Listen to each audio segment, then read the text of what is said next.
Today on the show, we're going to take a look at one of the biggest cliches that is riddling Hollywood, the chosen one. Being the chosen one isn't always the best, but more often than not, films like to have fun with being the chosen one. Whether you're saving the virtual world or trying to reverse an old family curse, being the chosen one means different things to a lot of different people. It's all about being special, being picked out from the billions of other people. And as always, you can now listen to the Behind the Screen podcast on Spotify.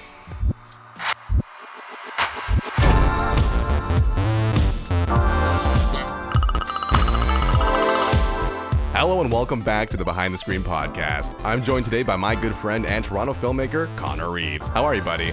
I'm doing well. Good to be here. How are you doing? Dude, I'm doing good. And I really feel like we are both the chosen ones today because we're going to take a look at one of the most frustrating cliches that's been in Hollywood forever, the chosen one. The term the chosen one is actually funny in of itself. It seems like films almost never use that term, aside from a handful where they are truly letting you know that they are the chosen one. It was a cliche to say before it even became a cliche, but there are so many films that just scream, the main character is the chosen one, in every way other than actually saying it, that it's often tough to find a list that properly argues the aspects of being the chosen one. Chosen one! I'm coming!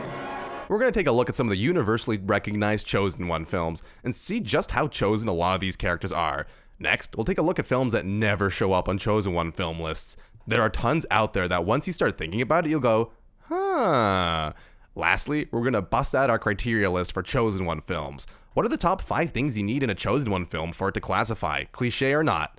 And as always, let's start with some quickfire examples. All right, I'm ready. Let's do it.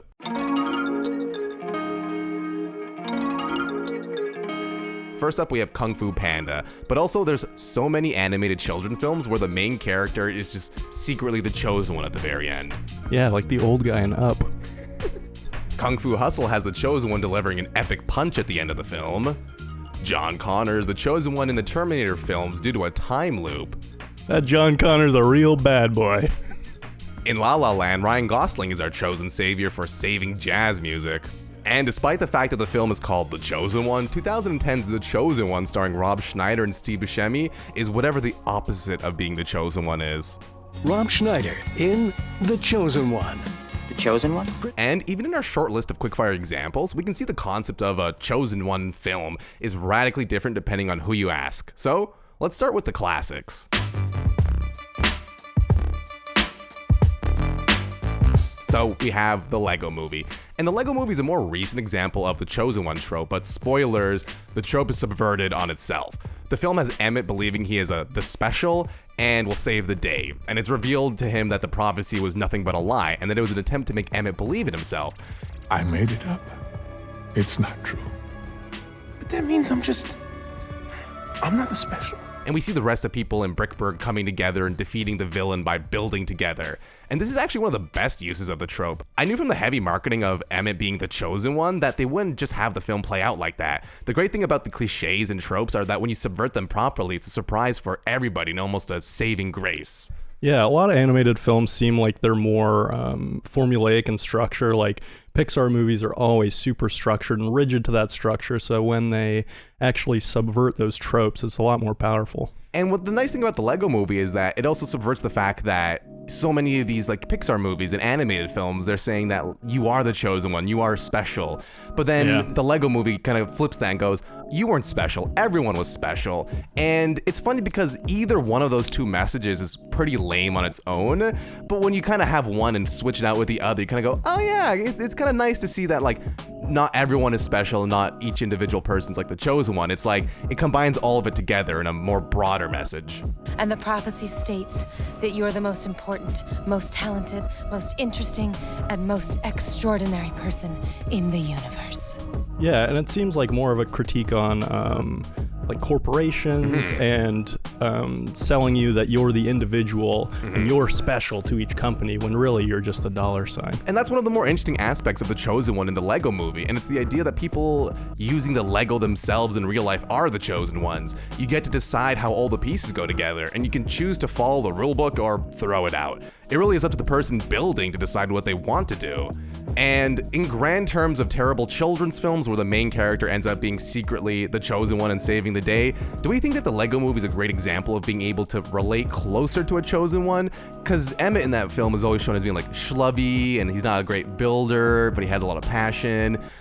I may not have a lot of experience. In fact, I'm not all that smart. Also, scared and cowardly. Do we like that more than, having the Harry Potter save everyone when you know from the very beginning that, yeah, episode 1, movie 1, Harry Potter's going to save everybody's life at the end? She's only interested in you because she thinks you're the chosen one. But I am the chosen one. I think Emmett's more relatable as the everyman, even though he's just a Lego figure. And I think it really shows that if you believe you're the chosen one and think you have the power to do something, it's more of a mind over matter as opposed to like divine prophecy saying you're going to be the chosen one. Like if you believe that in your mind, you're probably going to accomplish more. The interesting thing about Legos now is kind of seems like the branded Legos are dominating the store shelves. You have like Spider-Man Legos, Star Wars Legos, those crazy like 8,000 piece, Death Stars. It's kind of interesting to have a movie that, again, like the whole movie's about selling stuff. It's like the Transformers movies, it's like they just want to sell Lego. But the fact that even they themselves say like, oh, the cool yellow guys from the older sets, I like those way more than having 1,000 stormtroopers. Like I go home now and I'm like, I have like 9 Yodas, but not one like dude from Brickburg. It's also the best when you just put one of those classic smiley face Lego heads on like a stormtrooper. And while you're doing that, you're being like, you are the chosen one. And you're putting the head on. And much like what The Matrix did for the chosen one, do you think that other films can do a similar style Lego movie ending where the chosen one was revealed to not be chosen without that becoming cliche? Or do you think that Lego movies top that for now? I can't think of any other movies that can have a reverse reveal where they say they're the chosen one, but then they're not. Oh man, I can think of one right now. Really? It's on my list. Let's hold it off for the end then. Oh my, I gotta redo the whole show now. I gotta do more research this week. Would you say you'd have to rebuild? I hereby declare the funky space pyramid of the people open for business. Hooray! Moving on to Avatar. Remember Avatar? Remember 2009? Not really. I don't. Yeah, saw it on IMAX and then rinse and repeat. A lot of these chosen one films on the list include Avatar when you search them online. And I just added to this list because I just wanted to see if we can wake ourselves up enough and remember what actually happened in the movie to decide if it's a chosen one film. We have Marine Jake Sully on a mission to the world of Pandora, and in exchange for spinal surgery that will fix his legs, he agrees to go undercover as a Na'vi to try and find a way to best mine all their precious resources they have. And then Jake ends up falling in love and has to make a decision. Does he stay with the Na'vi and help protect their land, or does he do what he came here to do? Oh, right. I forgot it's Pocahontas. And the Dances with Wolves. Yeah. And like a zillion other movies. And when looking at different chosen one films, it's hard not to classify Jake as one. People have equated this to the white savior trope since, again, Avatar is basically Dances with Wolves, where the chosen one in terms of saving a group of people / saving the day, and you just happen to be a white guy. And there are tons of examples from Green Book to La La Land where it can be argued that these are chosen one films since they see it as their life mission to save something or someone. Yeah. And this alone just shows how expansive and divisive a list of chosen one films can be. And it also shows us just how generic and basic Avatar feels when compared to not just the other chosen one films, but just other films in general. It's been repeated ad nauseum, but Avatar really was just a pretty roller coaster ride that puts plot second to visuals. Yeah, sometimes you can get a really enjoyable film that takes all these tropes and weaves them into a patchwork that's kind of more than the sum of its parts, but Avatar just felt really dilute. Avatar should have had the same plot as the Lego movie. Yeah. It would have been a better movie if you find out Jake wasn't this guy that you thought he was. Avatar should definitely be on lists of like the best looking movies and highest grossing, but I think it's just such a basic chosen one film that it almost serves as a great example of what not to do with a chosen one movie. Yeah, also perfect for merchandising. So we're moving on to The Matrix. And The Matrix is probably... Oh, you haven't heard of it? No. No? No, never. Keanu Reeves? Lawrence Fishburne's in it, right? Yeah, that's the main, yeah. And The Matrix is probably one of the best examples of a traditional Chosen One narrative, since its entire plot is predicated on Neo being the Chosen One. I did a little bit of plot research, because again, The Matrix is a bit of a complicated movie. So, The Matrix for the Unchosen is about a world where machines enslave humans and create a fake world for their minds to exist in. Our favorite human being, Keanu Reeves, plays Neo, a hacker who wakes up from the Matrix to discover he is the One. Now, be warned, we're mainly focusing on the first Matrix film, since the sequels were a bit too grand on world building and just complicated the entire plot. Disagree. I told you about this before we started recording today. Matrix Reloaded is the one for me. The One in the Matrix is a feature of the Matrix itself, where a randomly selected person is carrying out a special code that lets them have superhuman abilities. And one of the supposed purposes of this was that the machines wanted to have messiahs in the Matrix that were believable. And his superpowers included superhuman strength, speed and stamina, power of flight, healing powers, clairvoyance, telekinesis, and eventually being able to manipulate anything in the Matrix. And he has powers outside of the Matrix.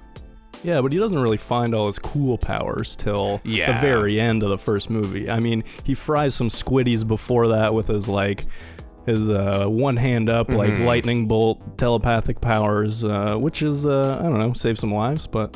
And he doesn't fly until like at the very last second of the movie, right? That's the first time he when he rockets off like he Superman at the steps very out of the end. phone booth and some 90s rock song starts playing and he just blasts off. They find out that there's been 5 iterations or cycles of the Matrix, and in each one, there's been the One.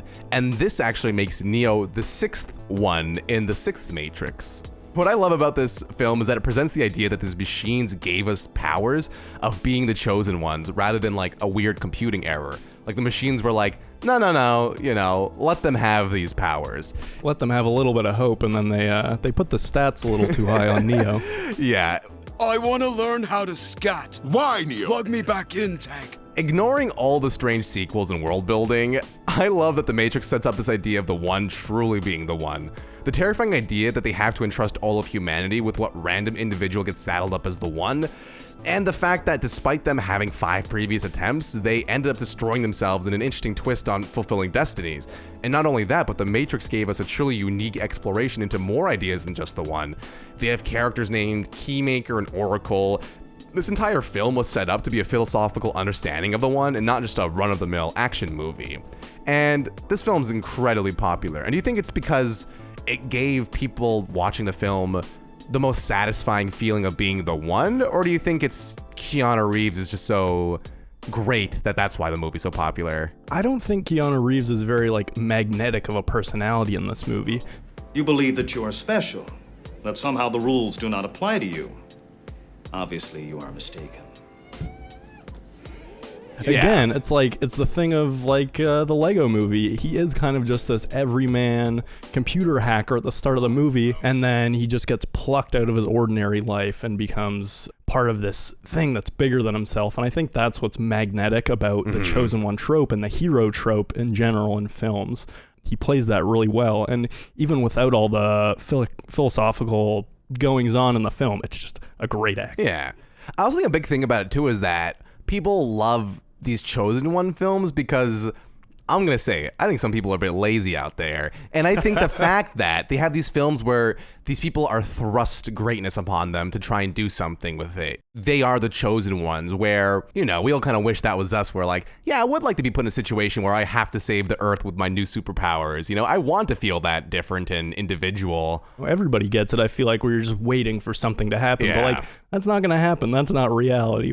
Yeah, our chosen ones are, you get an onion ring in your French fry bag when you go to Burger King. That's what being the chosen one is for you and me. You get 2 decoder rings in your Captain Crunch. Moving on, we have Star Wars. We can combine all 45 of the movies together under this category because there's parts about each of the trilogies that talks about being the chosen one. The chosen one across the franchise is a figure in the Jedi prophecy that predicted the coming of the one destined to bring balance to the Force by destroying the Sith. And after the first trilogy came out, there were some arguments about whether it was Luke or whether it was Anakin that was supposed to be the chosen one.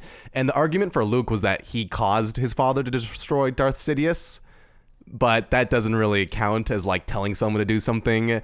Yeah. George Lucas settled the debate, though, by saying that even after becoming Darth Vader, Anakin is still the official chosen one because he destroyed Darth Sidious. You are the chosen one!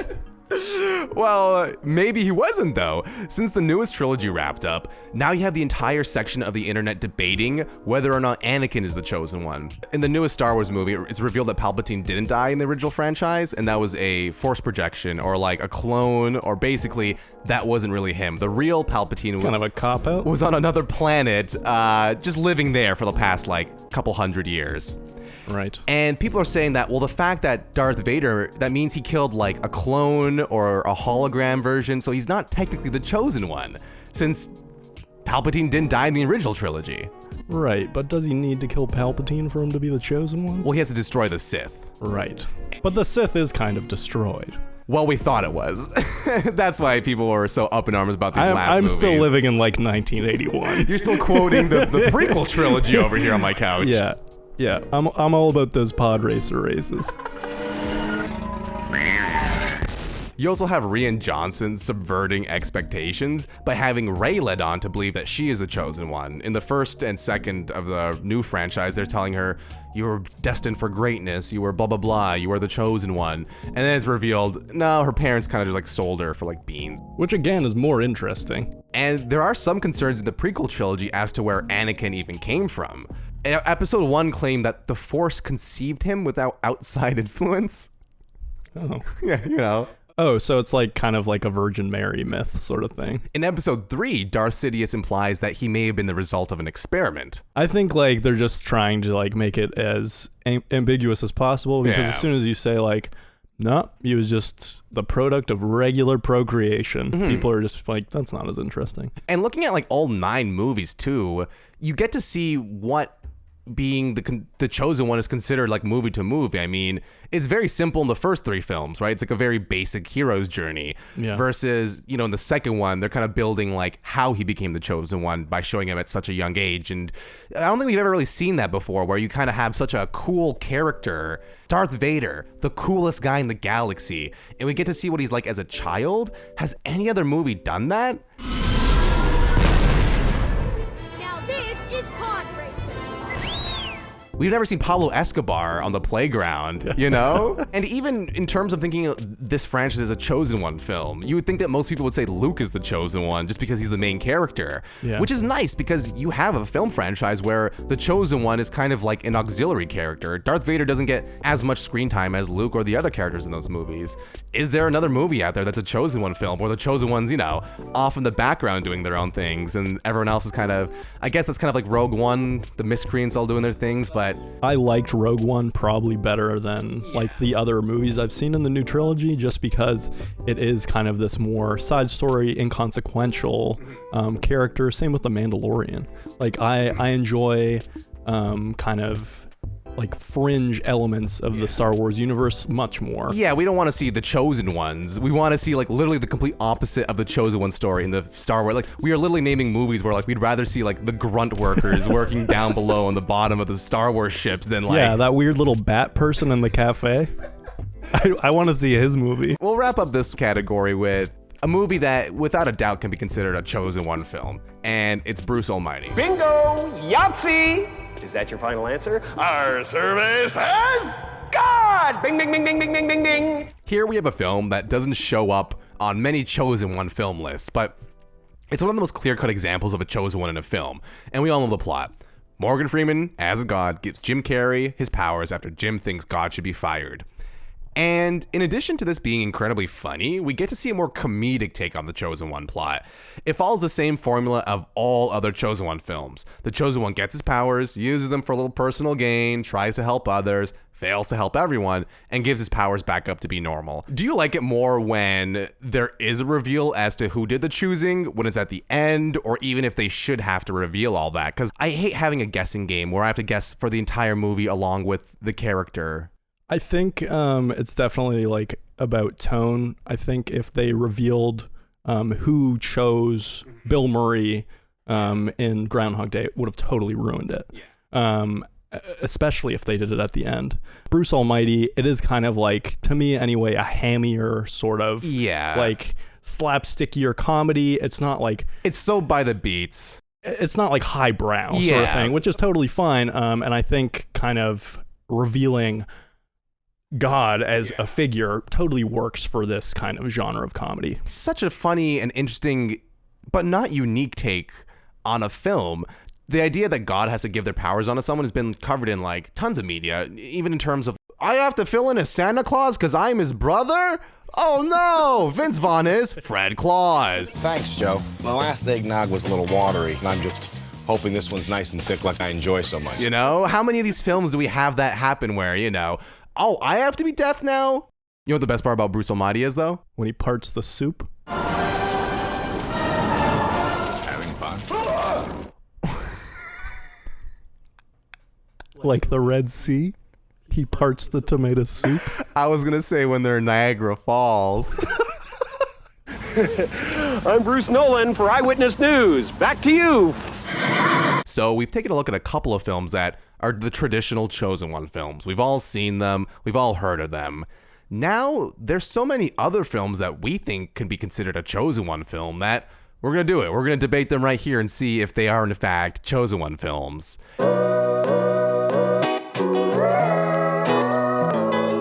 I'll start off with a classic film, Holes. Yeah, I mean, you could call it a classic. You don't think it's a classic? I remember a lot of kids reading the book at the Scholastic Fair, but we had to read it in our class in grade school. So we had to, we had a group viewing of the movie. So Holes is one of the greatest children's books and movies and still holds up to this day. And ever since I was a kid, even I thought that Stanley Yelnats is pretty clearly some sort of chosen one in the book. The film deals with just how unlucky Stanley and his family are, just running into problem after problem. After working at the camp for a while, Stanley befriends Zero, Hector Zeroni. Stanley unknowingly breaks up an old family curse by carrying Zero up a mountain, with Stanley's ancestors breaking the promise years ago with Zero's ancestors. You must carry Madame Zeroni up the mountain and sing while I drink. And then at the very end of the film, you find out that it was Zero who threw the shoes off the bridge that hit Stanley and have him sent to the camp in the first place. And as a kid, I loved the interwoven story between all the characters, somehow knowing each other in some way in life. It felt like the story had a huge driving force to make Stanley the chosen one, the one amongst his cursed family, serving time for something he didn't do. He was 100% a chosen one. It's like Shawshank for children. It literally is Shawshank for children. Because again, that movie's all about, you know the camp is baloney from the get-go. You know that they're looking for something. And there's not many of these like children prison break movies. The only other one I can think of is Heavyweights with Ben Stiller, where he runs a fat kids camp. Attention campers, lunch has been canceled today due to lack of hustle. Deal with it. Despite Stanley's ancestor being a jerk for leaving Zeroni for America, everything that happens after is just ill-timed fate. Stanley getting hit by the shoes, which was both bad and good fate at the same time. The sploosh his dad was making. Even the idea of building a camp for boys to dig holes, not to teach them a lesson, but because you want whatever's buried out there. Fate didn't just bring bad luck upon Stanley's family, it affected a huge amount of people. Would you say it's a chosen one film where, there's a couple films like this where the one in the family, Charlie in the Chocolate Factory, is a very similar film where their family's out of luck and he's the chosen one by he finds like an extra bit of money, buys the thing. Like, was that a chosen one plot? Oh yeah, for sure. I think when there's a level of chance and luck that kind of goes outside anything that would normally happen, I think that can definitely be a choosing kind of process. Well, we can even argue that being the chosen one doesn't mean good things happen to you. Being the chosen one can mean that you are selected to suffer or to have, you know, a spell on you or something bad. I mean, being the chosen one isn't always a good thing. I'm tired of this, Grandpa. That's too damn bad! You keep digging! All right, so first up we got the Blues Brothers. Really? So Blues Brothers is about two brothers, Jake and Elwood. They need to raise $5,000 to save the orphanage, the Catholic orphanage where they were raised. And so to do that, they try to get their old blues band back together, who are kind of all dispersed all over the Chicago area. Classic, gotta get the gang back together. Gotta get the gang back together. I hate heists so much, and the crew assemblies are the worst part. They go to this all-black church, basically a beam of light Literally a beam of light. The sky clears. There's a big wide shot of the church. The sun comes through the big stained glass window and literally lights up Jake. Only Jake can see the light because Elwood, his brother, who's standing beside him, is like, "What's going on? What are you talking about?" I love that. I love the fact that I guess it's like a God-inspired Chosen One story, right? It's like, they don't say it, but 100%. Yeah, the light's shining through. And even on a similar note, I think that a big reason why people love Mr. Bean is that very similar thing too. The show opens with him being shot down from the ground by that beam of light. And it's kind of weird in a way to think about it, but like people think of that show as like an angel being sent down to Earth to like live amongst us. And like that's just him going through his life, Yeah.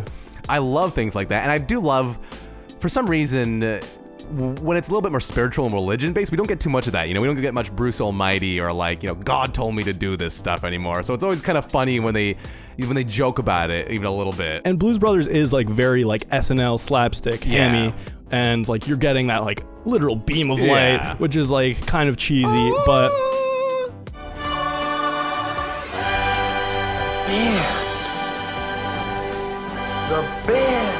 the rest of the movie, like there's not a lot of, the classic line from the film, "We're on a mission from God." There you go. That's all the proof you need. They're not gonna catch us. We're on a mission from God. Now, what if I told you that you find out who's chosen just by the title of the movie alone? Being John Malkovich. Right off the bat, who is it? John Malkovich is being chosen. John Malkovich. John Malkovich. Malkovich.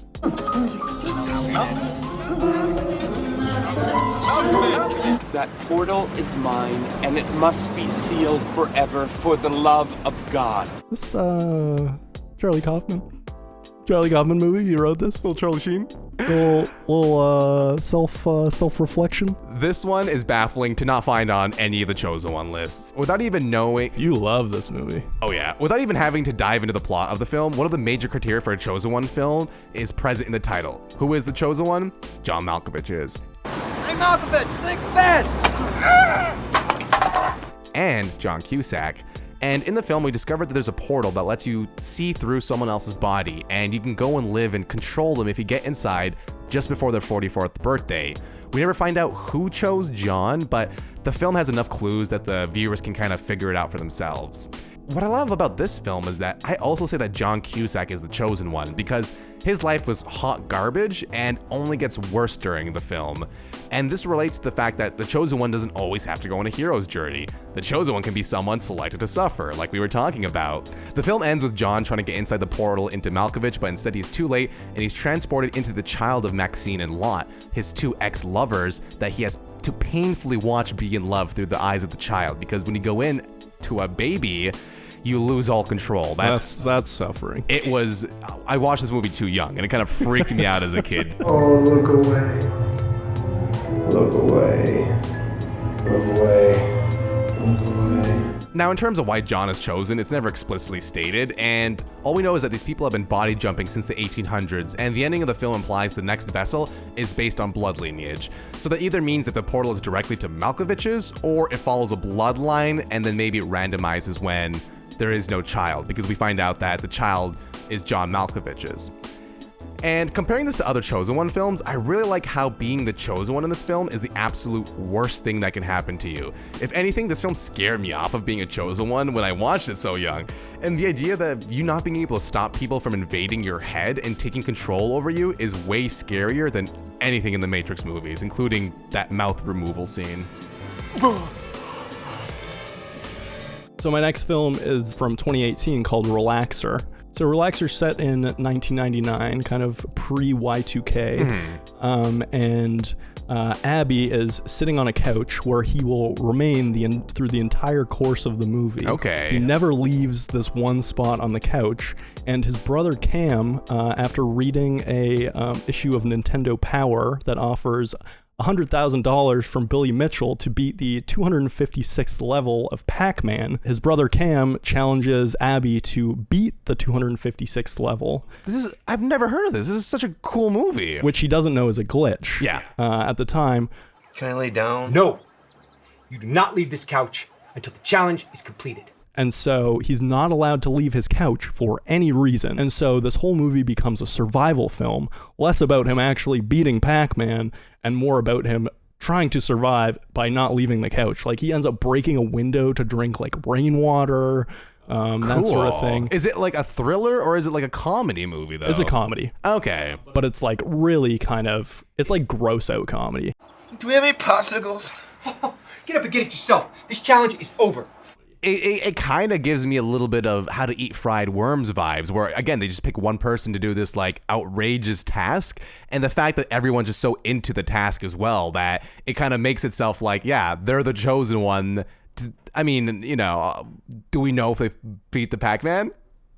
I don't want to say. I was literally gonna watch this movie today too. Now you told me. You need to see it. Like, Abby kind of has these telepathic powers throughout that don't necessarily help him throughout the course of the movie, but they have a bearing on how everything ends. And it's kind of like a revolving door of characters that'll come visit Abby, bring him food or annoy him or whatever. I think the reason I'm justifying this as a Chosen One film is because it's kind of prophetic in the article when his brother's reading him. It kind of sounds like it's like a message from God in a way, where it's like, you will be able to have, you know. Exactly. Like the quote from his brother reads a quote from Billy Mitchell, and he's like, oh, this guy sounds like you. He says, if you want to attach your name to a record, if you want your name written in history, you have to pay a price. I'd say that sounds like a Chosen One movie, especially the fact that so many of us growing up had that fascination as a kid to have like the highest score in a game. I mean, even when I go to barcades now, like if I see a Dig Dug machine,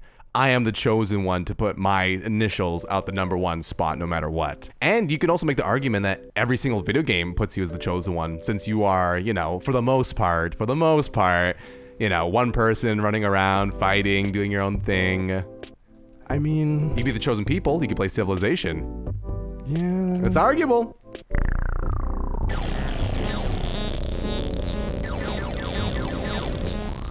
Here's a movie that is inarguably a Chosen One film.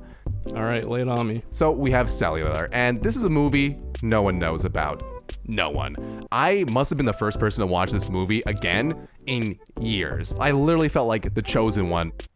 Coming up with this list, I had a vague memory of this movie where a woman was kidnapped by someone, and she dials a random phone number. I've watched this. And the random caller helps save the day at the end. And what I didn't know is that Chris Evans plays the guy that gets the phone call, Jason Statham is the bad guy, and William H. Macy is a cop in the movie. No way. And a stacked cast. You watch the trailer, and again, it's this woman is like put into an attic and they smash the phone, but she, you know, wires the phone together and like dials a random number, and the random number is across America, and Chris Evans picks up the phone and goes, what is this, some kind of a prank, you know, and please help me, please, you know. There is no clearer cut Chosen One film than someone dialing a random number and you having to pick it up and deal with it. Agreed. While this film had no intention of being a Chosen One film, it's hard not to deny that all the criteria for a proper Chosen One film are present. We know who is doing the calling, we know who is chosen, and why. And not only that, but considering the fact that Chris Evans holds this woman's life in her hands, that's pretty much the plot of a lot of these Chosen One films. It's basically a superpower that he can choose not to use that would lead to this woman's death if he just ignored the phone calls. You know what the last line of the movie is? Don't ever call me again. Wah, wah. It's, you know, crane out of her in the ambulance. I guarantee that's the shot. And here's the thing, Cellular is kind of, you know, it's a very hokey movie. It's very 2000 and, you know, Miami Beach summer surf bro vibes. You gotta love it. I love these individual standalone films. I love Bruce Almighty. I love Being John Malkovich. I love Cellular because they don't forget about Evan Almighty. And Evan Almighty, because they all deal with these original plots. They aren't in a franchise like Terminator or Harry Potter, where being the chosen one matters for like 7.5 films or something. I love these, again, Blues Brothers. These like these one-off films that follow these characters that are chosen for some reason or another. Hello? Are you there? And we're about to find out what makes a Chosen One film a Chosen One film.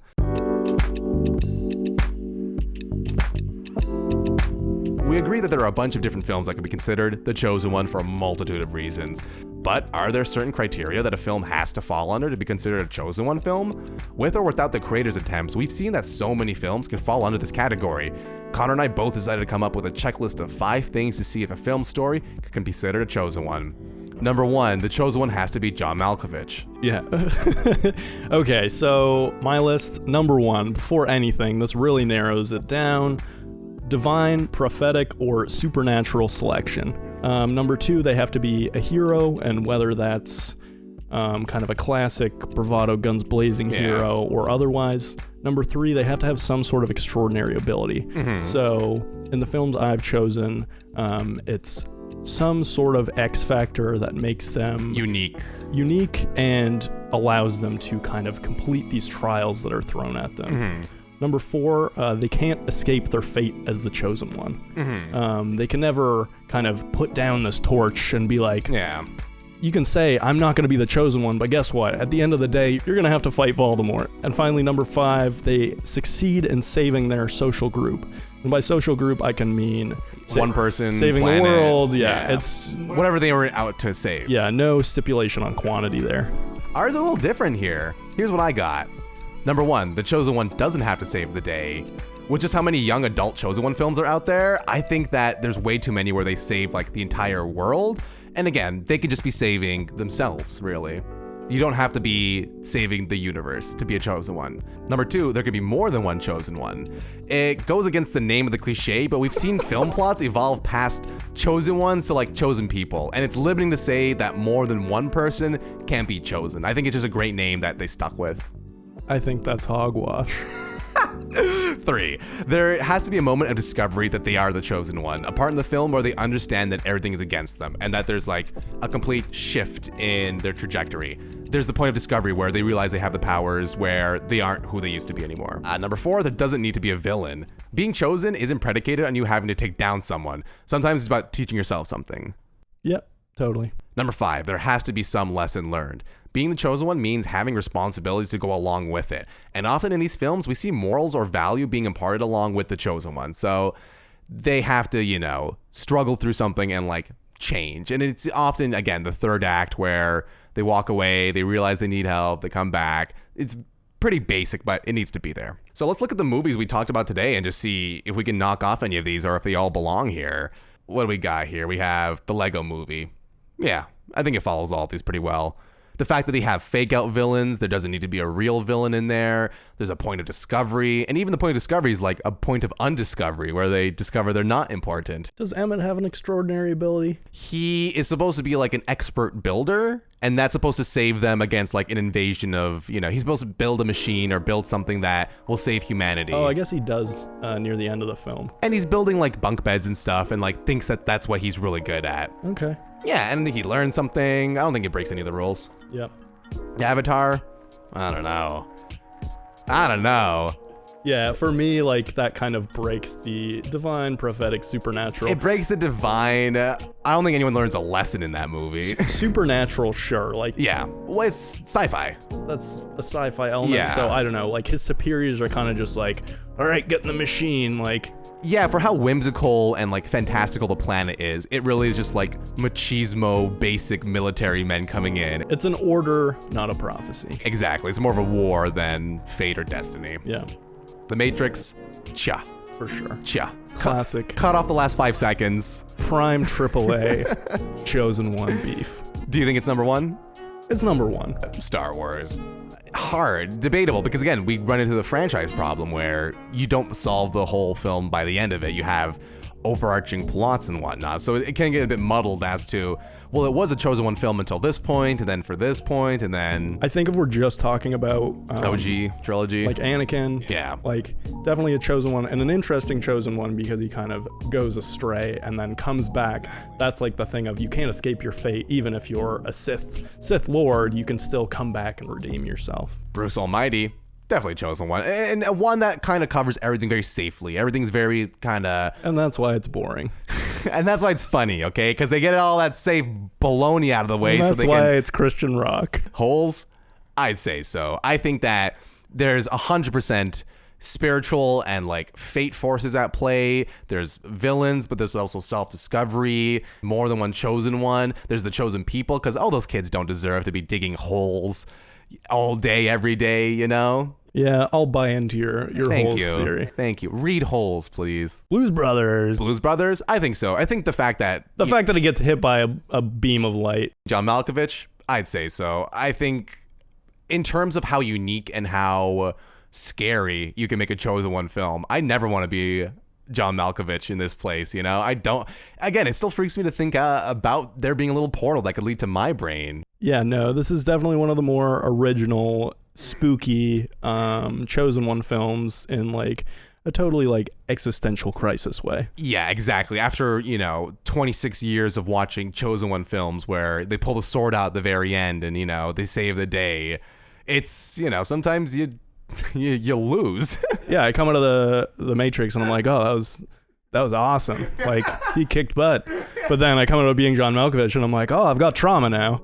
Relaxer. We have a Relaxer, which I'm 100% gonna watch after we record. Yeah, so I love this movie a lot, and I was like maybe bending my own rules a bit, but I think just from that specific line that I read from in the magazine and just the chance encounter of his brother stealing this magazine from someone down the hall. I was gonna say, how do they find the magazine too? Because that plays a big part where like... Yeah, no, his brother leaves to get a bucket for him to vomit in, and he steals a copy of Nintendo Power from the people down the hall.